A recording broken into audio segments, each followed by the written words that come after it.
نحمده ونصلي ونسلم على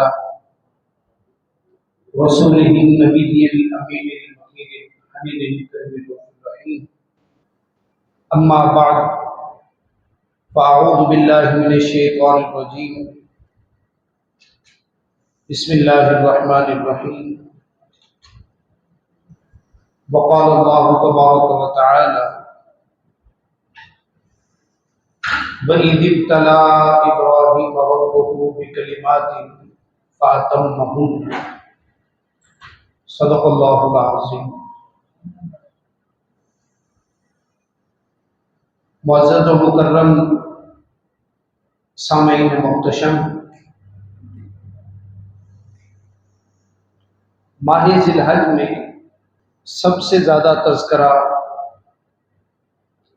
حضرت ابراہیم و اسماعیل علیہ السلام کی قربانیوں کا ہوتا ہے. اللہ رب العزت نے جتنے امتحانات حضرت ابراہیم علیہ السلام سے لیے، اتنے شاید آقا کریم علیہ الصلوۃ والتسلیم سے قبل کسی سے نہیں لیے گئے. تمام انبیاء اللہ رب العزت کے برگزیدہ پسندیدہ ہستیاں رہی ہیں، لیکن جو مقام رب کائنات نے حضرت ابراہیم علیہ السلام اور حضرت اسماعیل علیہ السلام ان دونوں کو عطا کیا، وہ کسی اور نبی کے حصے میں نہیں آیا.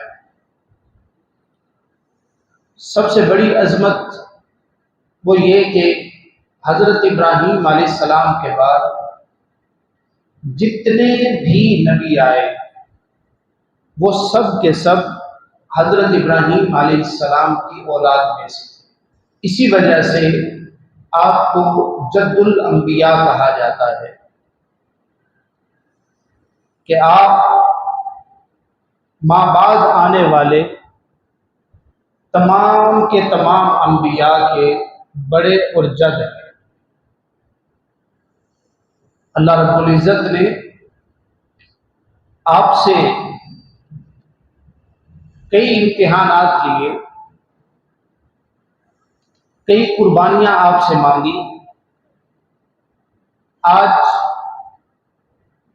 انہی قربانیوں کے بارے میں تذکرہ ہوگا. مالک لا یزل ہمیں حق بات کہنے، آپ سب کو حق بات سن کر اس پہ عمل پیرا ہونے کی توفیق عطا فرمائے. یہ قصص، یہ واقعات اور یہ باتیں یہ معمولی نہیں ہے. قربانی جو آگے ماہ ذی الحج میں آ رہی ہے، اس کا اصل مقصد کیا ہے؟ جہاں سے قربانی چلی ہے، یعنی حضرت ابراہیم علیہ السلام، تو آپ کی عادات، آپ کی نیت، آپ کی کیفیت کیا تھی؟ یہ تذکرے فقط اس وجہ سے ہوتے ہیں کہ ہمارے دل میں بھی وہی جذبات پیدا ہوں، وہی کیفیات جنم لیں، ہم انہی کیفیات میں گم ہو کر اللہ رب العزت کے سامنے اپنی قربانی پیش کریں. تو حضرت ابراہیم علیہ السلام سے جو ممکنہ قربانیاں ہو سکتی ہیں کسی بھی فرد سے، وہ ساری کی ساری لی گئی.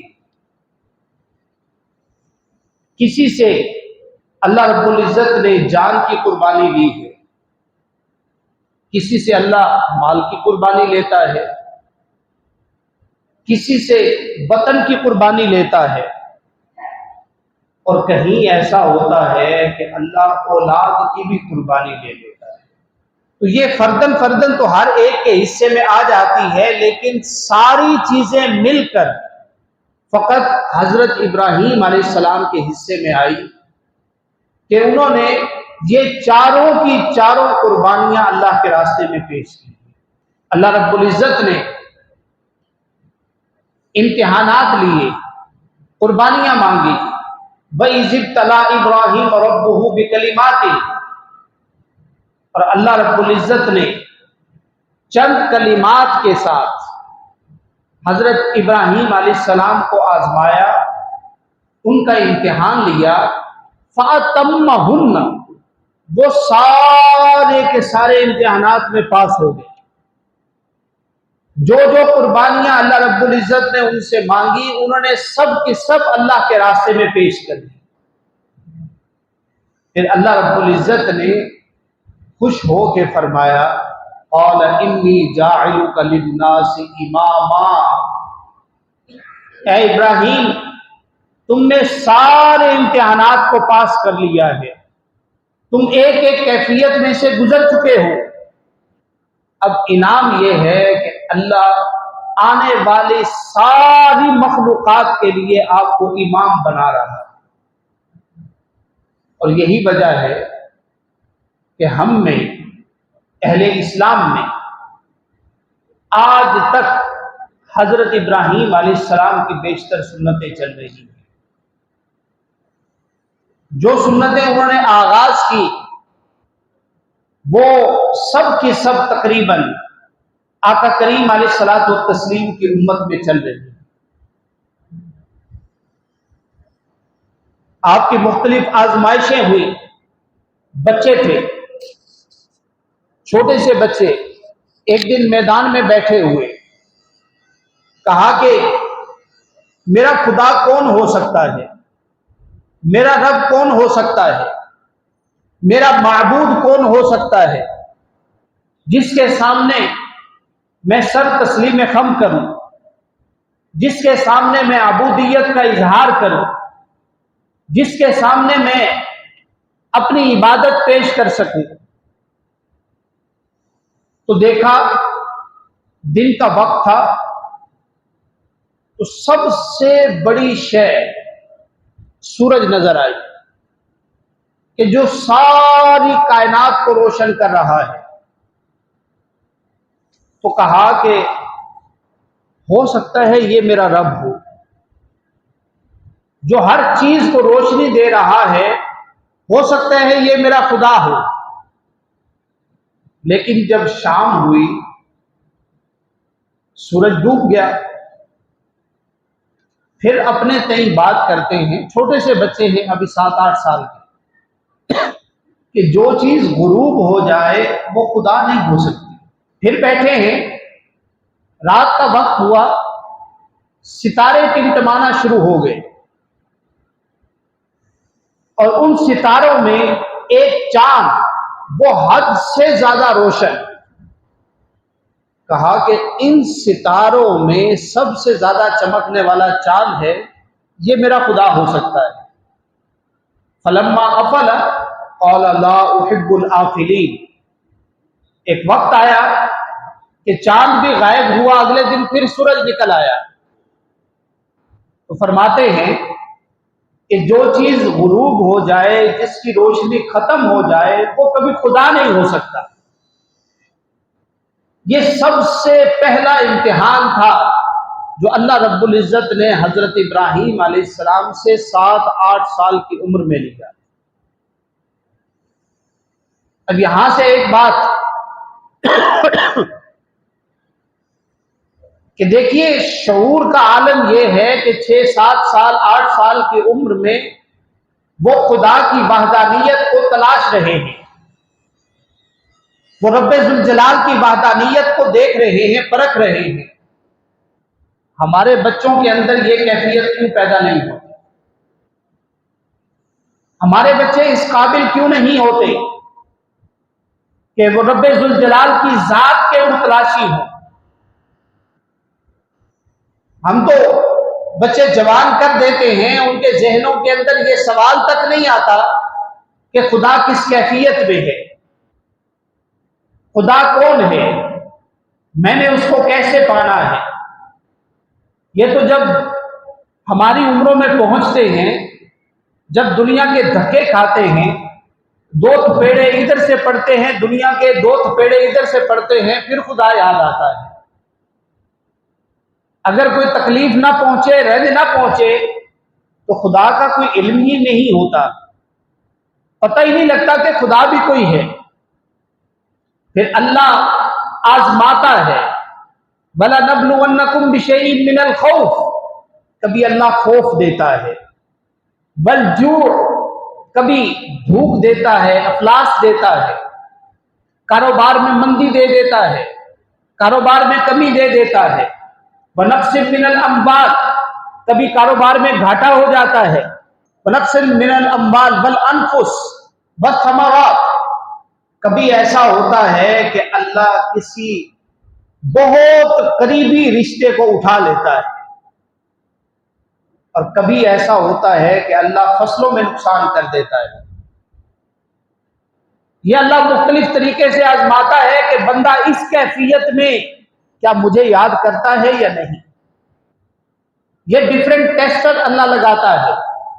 جب بندہ اللہ کی طرف نہیں آتا پھر اللہ اپنی طرف بلاتا ہے کہ بندے اب واپس آ جا، اب میری طرف آ جا۔ تو بتانا یہ مقصود ہے کہ ہم نے بچپن سے ہی اپنی اولادوں کی تربیت ایسی نہیں کی کہ وہ ربط باللہ کے حامل بنے، ان کے دلوں میں اللہ رب العزت کی ذات کا شعور پیدا ہو، ان کے دلوں میں اللہ کی ذات کی محبت پیدا ہو، اللہ کی ذات کا عرفان پیدا ہو، یہ جستجو ہو کہ اللہ کہاں ہے، اللہ کون ہے، میرا اللہ سے تعلق کیسا ہوگا۔ اب یہ 7-8 سال کے ہیں حضرت ابراہیم علیہ السلام، اور وہ اللہ کو کھوج رہے ہیں، اللہ کو تلاش کر رہے ہیں، اللہ کو پہچاننے کی کوشش کر رہے ہیں۔ دوسری چیز، سن شعور کو پہنچے تو دیکھا کہ سارے کے سارے لوگ بتوں کی پوجا کر رہے ہیں۔ یہ واقعہ آپ لوگوں نے بیشتر مرتبہ سنا، بتوں کی پوجا کر رہے ہیں۔ دیکھا کہ ایک بڑا معبد ہے، بڑا بت خانہ ہے، بڑے بڑے بت پڑے ہیں۔ لوگوں کو سمجھاتے رہے کہ بھئی یہ کس طرح ممکن ہے کہ جن بتوں کو آپ اپنے ہاتھوں سے بناتے ہو، پتھروں کو تراشتے ہو، مٹی کے بناتے ہو، پھر انہیں کو خدا بنا لیتے ہو، یہ کیسے ممکن ہے؟ لوگ تسلیم نہیں کرتے تھے۔ تو حضرت ابراہیم علیہ السلام نے مشہور واقعہ جو بچپن سے آپ لوگ سنتے آ رہے ہیں، سارے بت توڑے، وہ کلہاڑا پکڑ کے سب سے بڑے بت کے کاندھے پہ رکھ دیا۔ سارے لوگ آئے کہ کس نے توڑے ہیں، سارے بت کس نے توڑے ہیں؟ کہا کہ یقال لہ ابراہیم، یہ اس نوجوان کی کارستانی ہے جس کو ابراہیم علیہ السلام کہا جاتا ہے۔ کہا کہ ان کو بلائیں، بلایا گیا، جرگہ لگا، سارے کھڑے ہیں، ادھر حضرت ابراہیم علیہ السلام اکیلے کھڑے ہیں۔ کہتے ہیں کہ تم نے بتوں کو توڑا ہے؟ کہا کہ مجھ سے کیا پوچھتے ہو، یہ جو تمہارا سب سے بڑا بت ہے، تمہارا سب سے بڑا خدا ہے، اس سے پوچھو۔ تو کہا کہ بھلا بت بھی کوئی بول کے بتائے گا؟ کہا کہ جو اپنی حفاظت نہیں کر سکتا وہ تمہاری حفاظت کر سکے گا؟ اب یہ جوانی ہے، یہ جوانی ہے۔ علامہ اقبال نے فرمایا تھا، اگرچہ بت ہے جماعت کی آستینوں میں، مجھے ہے حکم اذاں لا الہ الا اللہ، کہ اگر ساری کائنات میں بت ہی بت بھر دیے جائیں، ہر طرف ہر ایک کے ذہنوں میں صنم بس جائیں، مجھے پھر بھی حکم ہے کہ اس بت قدے میں کھڑے ہو کر میں لا الہ الا اللہ کی آواز بلند کروں گا۔ یہ سنت ابراہیمی ہے۔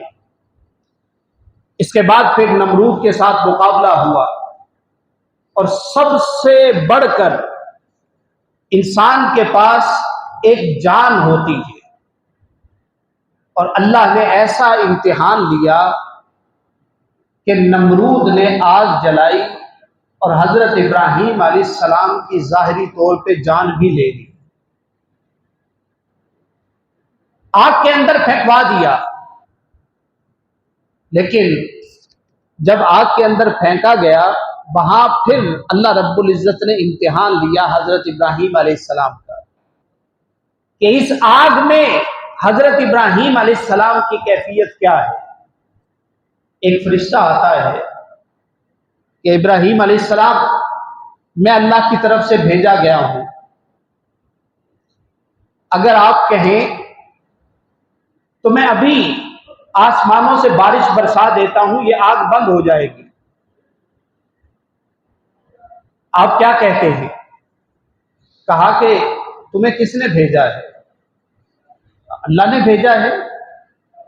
تو اللہ کے علم میں ہے کہ میں آگ میں گر گیا ہوں؟ کہا کہ بالکل۔ تو کہا کہ جب اللہ کے علم میں ہے، اگر اللہ مجھے دیکھنا چاہتا ہے تو مجھے آپ کی ضرورت نہیں ہے، تم واپس چلے جاؤ۔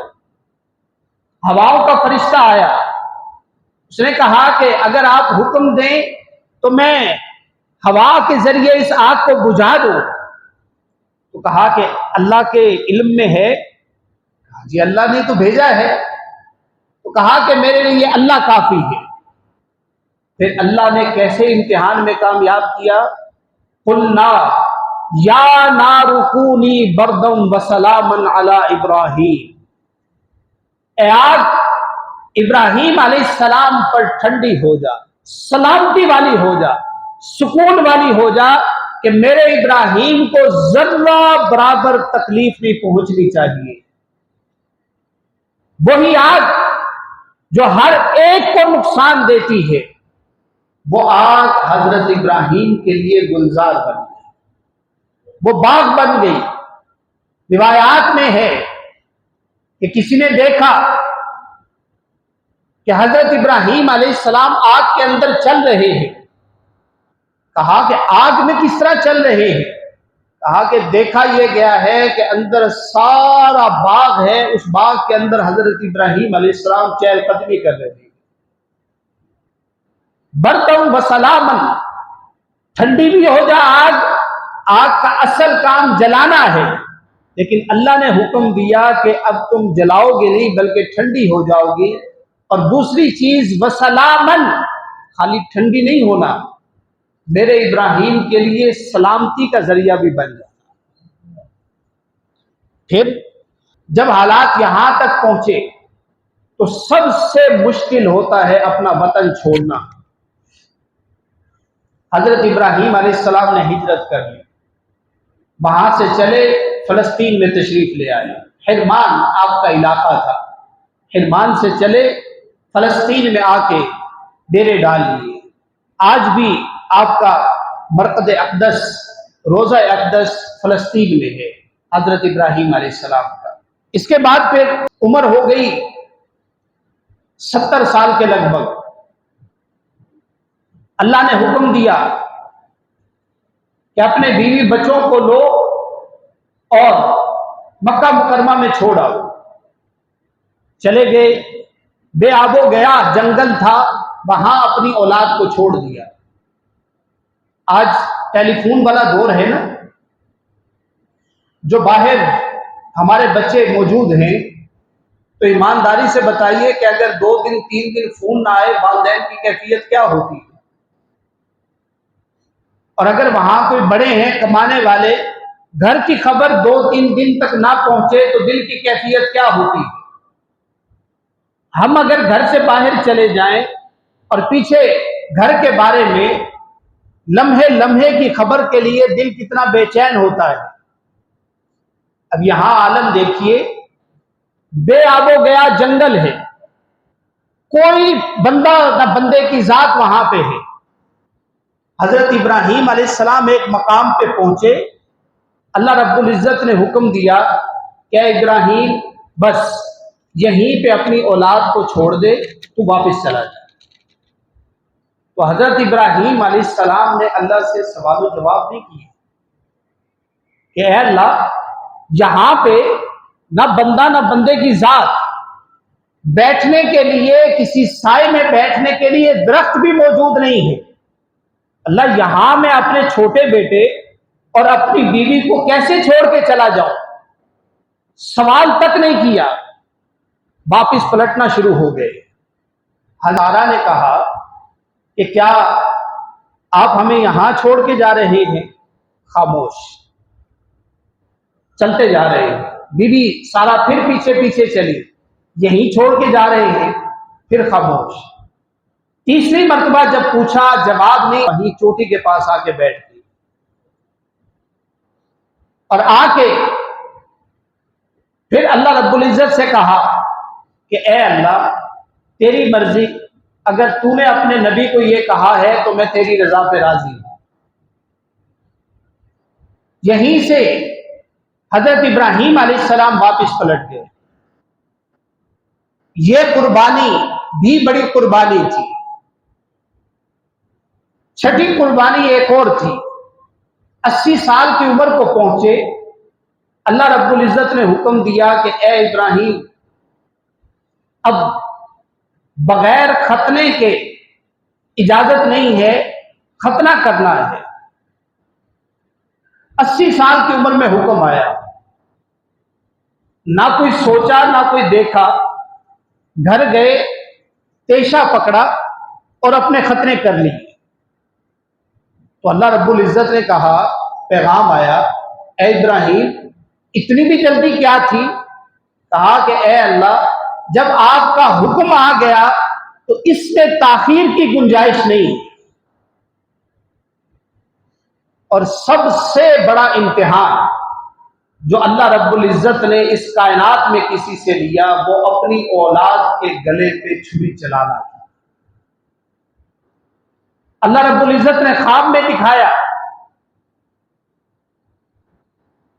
اور حضرت ابراہیم علیہ السلام نے وہ خواب سچ کر دکھایا۔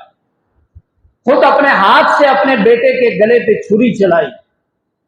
اللہ رب العزت نے دل کی کیفیت کو بھانپا، چیک کیا، ان کی قربانی کو قبول کیا، وہاں سے مینڈا بھیج دیا۔ تو میرے عزیز، جب یہ 7 امتحانات حضرت ابراہیم علیہ السلام نے پاس کر لیے، پھر اللہ نے انعام دیا۔ قال انی جاعلک للناس اماما، اے ابراہیم تو نے سارے امتحانات کو پاس کر لیا ہے، اب میں رہتی دنیا تک آپ کو لوگوں کا امام بنانے لگا ہوں، آپ کی ایک ایک سنت کو میں زندہ کرنے لگا ہوں۔ آج 90% جو ہماری عادات میں چیزیں شامل ہیں یہ سب حضرت ابراہیم علیہ السلام کی سنت ہے۔ مہمانوں کو کھانا کھلانا، زیر ناف بال کاٹنا، مونچھوں کو ٹھیک کرنا، داڑھی کو بڑھانا، داڑھی کا خیال کرنا، پہلے یہ بکھری ہوتی تھی داڑیاں، تو یہ مطلب ایک ایک عمل، مہمانوں کا خیال کرنا، مہمانوں کو پکڑ پکڑ کے دسترخوان پہ بٹھانا، مہمانوں کے ہاتھ دھلوانا، کھانے سے پہلے ہاتھ دھونا، سفر کے بعد پاؤں دھونا اور نماز میں لمبے سجدے کرنا، یہ ساری کی ساری سنتیں حضرت ابراہیم علیہ السلام کی۔